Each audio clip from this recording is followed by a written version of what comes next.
many matters that makes the religion of Islam so attractive and beautiful is the concept of its maqasid, meaning the grand objectives of Islam that it seeks to achieve in the life of this world. And according to some of the scholars, one of those maqasid or objectives is the iqamatul adl, the establishment of justice on the land.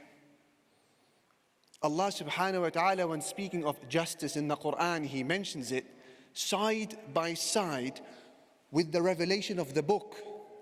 He says, لَقَدْ أَرْسَلْنَا رُسُلَنَا بِالْبَيِّنَاتِ. We have sent our messengers with the evidences.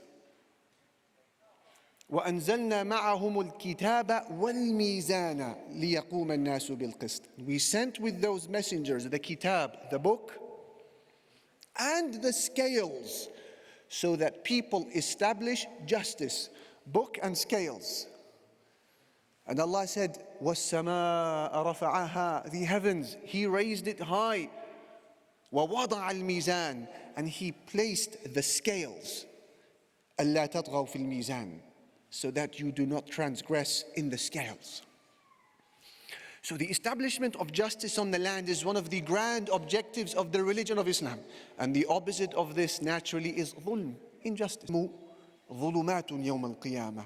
Injustice will appear as many layers of darkness on the day of judgment.